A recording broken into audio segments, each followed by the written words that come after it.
मेरी बच्ची ना कभी किसी का बिगाड़ी नहीं थी। मैं पाई थी अपनी। आपने अभी देखी ये एक बेटी की तस्वीर है जिसे रामनवमी के दिन परिवार में गली में लोग कंजक की तरह पूज रहे थे, माँ दुर्गा की तरह उसकी पूजा कर रहे थे। लेकिन इस बच्ची के ऊपर उसके ही चाचा की गलत नजर थी, जो उसे उठाकर अपने ही घर की छत पर ले जाता है और उसके साथ रेप करता है, दरिंदगी करता है। ये जो खबर इस समय आपकी स्क्रीन के ऊपर दिखाई दे रही है, ये उस अखबार की खबर है जिसे पढ़ने के बाद मेरा मन नहीं कर रहा था कि मैं आपको बताऊं, लेकिन ये भी मन कर रहा था कि ऐसे दरिंदों की ये दरिंदगी आपको जरूर दिखाऊं। कौन ये दरिंदा है ये भी आपको बताऊं।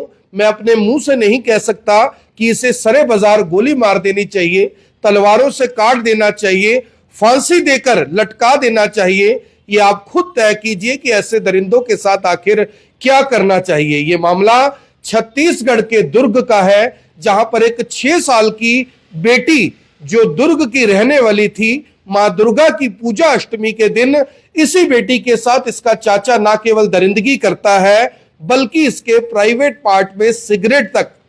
समझ रहे हैं मैं क्या कहना चाह रहा हूं? मुझसे बोला नहीं जा रहा क्योंकि मैं बता नहीं पा रहा कि मैं इस खबर को किस तरह से बताऊं। नेशनल मीडिया में यह खबर पूरी तरह से गायब है, लेकिन यह खबर मैं छत्तीसगढ़ से हजारों किलोमीटर दूर आपको इसलिए बता रहा हूं कि आपको यह ना लगे कि क्राइम बढ़ गया है।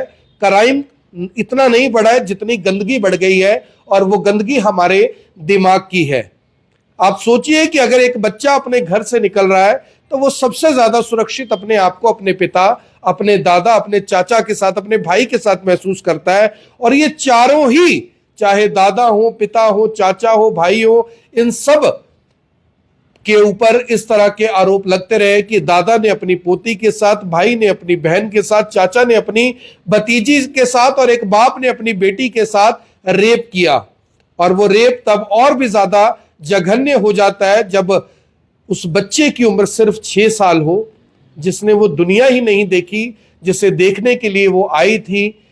अष्टमी से एक दिन पहले, रामनवमी से एक दिन पहले जो बच्चियां हैं वो रात को प्लान करती हैं कि कल हम कंजक पे जाएंगे, कल हमें खाने पीने की चीजें मिलेंगी, कोई हमें चुन्नी चढ़ाएगा, कोई हमें पैसे देगा और फिर हम जाकर उससे बहुत सारी चीजें अपने लिए खरीदेंगे।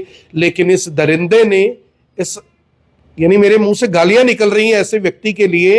इस व्यक्ति को आप सोचकर देखिए कि ये किस मिट्टी का बना हुआ है, जिसने अपनी ही भतीजी के साथ ना केवल रेप किया बल्कि दरिंदगी की तमाम वो हदें पार कर दी, जिसके बारे में एक आम आदमी सोच भी नहीं सकता। मेरी आप सभी लोगों से अपील है, जो भी लोग इस वीडियो को देख रहे हैं इसे जरूर शेयर करें। शेयर इसलिए करें ताकि रिश्तों का होता हुआ कत्ल ये दुनिया देखे, ये जमाना देखे, आपको ये पता लग जाए, हर उस बेटी को, हर उस बच्ची को ये पता लग जाए कि वो किसी भी ऐसे व्यक्ति के साथ सुरक्षित नहीं है जिसके मन में, जिसके दिल में जहर और गंदगी भरी हुई है। और जब ये लोग, इसका परिवार इंसाफ के लिए गुहार लगा रहा था तो दुर्ग के अंदर इसके परिवार के ऊपर, लोगों के ऊपर लाठीचार्ज किया गया, उनकी पिटाई की गई क्योंकि वो इंसाफ मांग रहे थे। अब भारत है, भारत में इंसाफ इतनी जल्दी नहीं मिलता, ये सभी जानते हैं। मैं और आप, न जाने कितने ही लोग इसके भुक्तभोगी हैं। कमेंट बॉक्स में जरूर बताइएगा कि इस दरिंदगी करने वालों को, ऐसी दरिंदगी करने वालों को क्या सजा मिलनी चाहिए।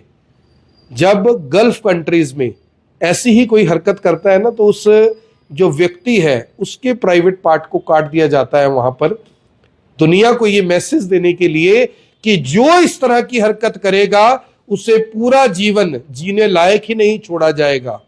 लेकिन हमारे देश में ये लोग कानूनी दांव पेच सीख कर किस तरह से बच जाते हैं, किसी को बताने की जरूरत नहीं है। अब मुझे इससे ज्यादा कहने की हिम्मत मेरे अंदर नहीं है। अब जो कहना है आप कमेंट बॉक्स में कह सकते हैं। धन्यवाद।